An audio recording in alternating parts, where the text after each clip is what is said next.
tell you a story that happened. This was many, many years ago, in my younger days. Back when I used to play basketball, I remember I used to play basketball. I'm not necessarily going to go into details and mention what team it was, but we used to play a lot. Um, and I had no issues. Well, as far as I'm concerned, I had no issues in my game. I was one of the best on the team, um, but I would often be late to practice, or sometimes I would miss practice. But I would turn up to the games. I would perform well most of the times in the games as well. But it got to a particular point where I came late to practice once, Yeah. and my coach seemed to have had an issue with it. Yeah. And what he told me to do was he told me to run a play. But then when I was running the play with a certain teammate, he what he decided to do was he whispered something in the player's ear. And then he blew the whistle and told me to run the play. And I was meant to pass the ball to my teammate. So as we were running down the court, I passed the ball to my teammate. And what he did was he slowed down intentionally. And he didn't catch the pass. Yeah. I messed the play. So my coach said, Patrick, run the play again. Yeah. And he whispered something to the player's ear again. We ran the play again. And the player did the same thing. As we were running, as I passed the ball to him, he slowed down on purpose. So then I asked him, what are you doing? Why are you getting to your position late? And then my coach pulled me aside and said, why are you coming to practice late? Oh. That's what he said to me, why are you coming to practice late? But then I said to him, well, I mean, I've been coming late. I've missed some, but I'm always there at the games. I'm always performing. And he said to me, just how he was late to the pass, and it's going to affect the whole play and it'll affect the whole team. Same way your comeback as well, you being late has an impact on the team as well.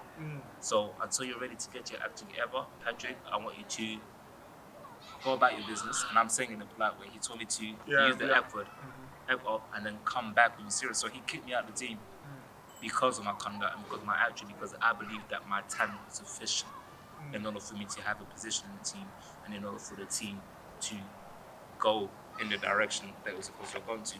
So it's basically comparing talent to attitude. Yeah. And by that, I mean your gift and your character. Yeah. Now, your talent, your gift will take you far, will take you places, bring you before great people.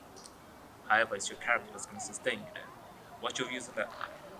I think it's spot on. I think a lot of the times we are too intoxicated with our gift, or even when it comes to other people, we are too intoxicated with their gift, and so we forget about their character. Yeah. You know, but what needs to do with us, like we need to check it, you know, because eventually, you know, character will cost us. Yeah.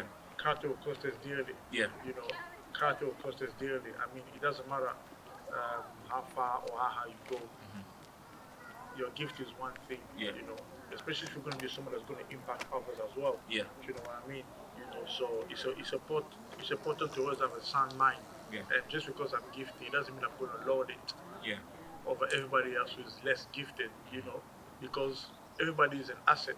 Yeah. You know, your gift, you're an asset. Just that you happen to be, you know, super gifted, you know, but that should make you more humble. Yeah. That should get you to be in a more humble way, rather than just think that, well, they're always going to need me anyway. I'm always going to be needed because I'm gifted. True, because you are gifted, there's always going to be a demand of you. But then, when it comes to legacy, there might be bad reports going on about you. Yeah. You know, and it could cost you an open door. Yeah. You just never know. I mean, some have gotten away with it. In some fields, they can tolerate it. But in most fields, they will not tolerate it. Yeah. You know, I mean, it's not everyone that's Michael Jordan or Absolutely. Michael Schumacher or Serena Williams or whatever, you know. So we have to be very, very careful, you know. So character is so safe because character is you. Yeah, it's you. And you have to be the best human being that you can be, Yeah. no matter how gifted you are. Yeah. You know, because there are some people who are less gifted than others, but because of their character, they are more needed in certain They're more areas. needed, yeah. You know, Yeah. God will pull them, God will use them. Why? Because there's a light in them, because they bring sunshine. Yeah. You know, because they bring sunshine. There's a story of American pastor, Mike Murdoch. He said that he had a secretary with him, but he said that she kept on making mistakes all the time. He's like, I can't keep you. I need to sack you. Every time she makes mistakes, she gives things in late. So he decided to sack her. But then he said that when he sacked her, 2-3 days after, the office was so quiet, it was dull. So and then he was asking, his other workers, why his other assistants, what's happening with the office? And then they mentioned the person's name. Well, it's because such and such is not left. And then they realized that, oh wow.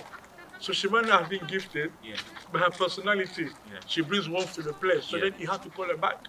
So that that's a very important lesson. Character counts a lot. There's an old proverb that says, character is like pregnancy. Good or bad, people will find out. You can't fake it. Good or people will find out. Absolutely. Your character. You can pretend to be good, but eventually they will know whether.